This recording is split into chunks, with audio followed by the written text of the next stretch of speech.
I'm Bree, also known as Chicken Chaser Bree, and I've teamed up with Grubly to help you raise some chicks. I want to talk about 5 things I wish I had known the first time I raised chicks. The first thing I wish I knew was that chicks should have grit.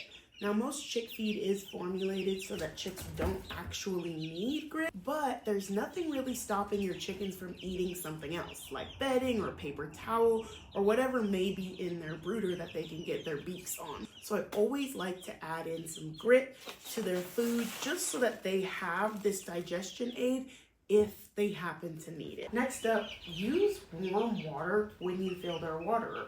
Chicks like to be warm. Being cold stresses them out.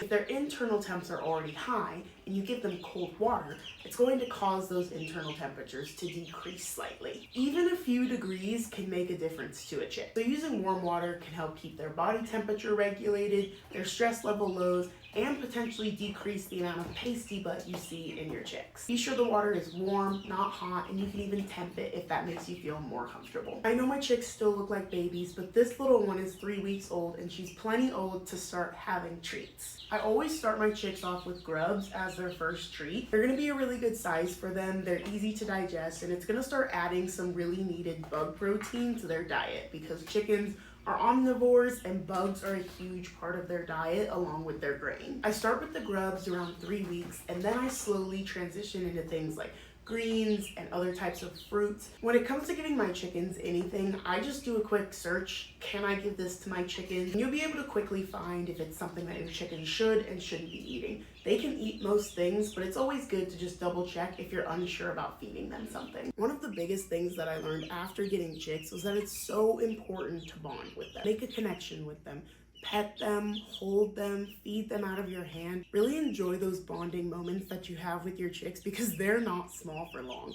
And as they get bigger, some chickens and some breeds just tend to not want to be handled as much. However, it's going to be really beneficial to you to have already created those bonds. So if you do have a chicken that doesn't really like to be handled much, it will just be easier in the future if you happen to need to handle them for any reason. Maybe they have an impacted crop or they're egg bound. You never know what might happen to your chicken, and if you have those bonds with them, they're gonna feel a little bit more at ease when you're handling them, trying to help them and coax them back to health, as well as keeping them inside with you if you have to keep them away from their flock. At least they know that you're familiar, they're comfortable with you, and they can just feel comfortable in your presence as well. It's also just really fun when they want to be your friends and hang out.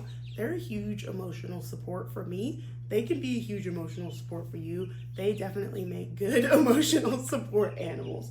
Don't you? Yeah.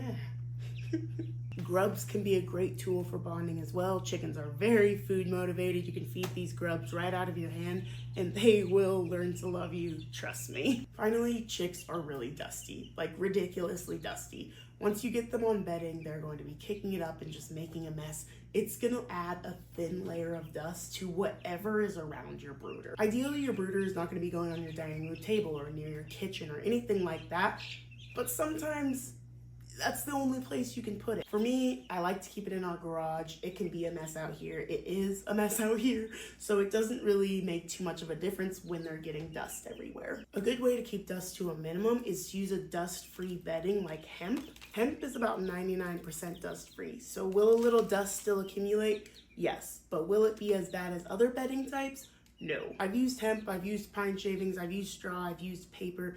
My recommendation to you is if you're trying to keep dust to a minimum, use the hemp. It is the best thing for keeping your dust to a minimum. It's also fairly absorbent, so it keeps smell to a minimum. So if your chickens are inside, I highly recommend using hemp because you're gonna keep dust and smell to a minimum because of its high absorbency levels and its low dust levels. Another great thing is it comes in these big bags and it lasts a long time, so less brooder cleaning for you. You're not gonna have all the knowledge when you begin. I didn't, and no one who has ever raised chickens has ever known everything before they got chickens because it's a learning process. You have to get them to learn as much as you can about them. So when it comes to raising your first batch of chicks, take a deep breath. You got this. Just keep learning as much as you can, and I promise you, you are going to make a great chicken keeper. Thanks so much for hanging out with me and Grubly Farms today.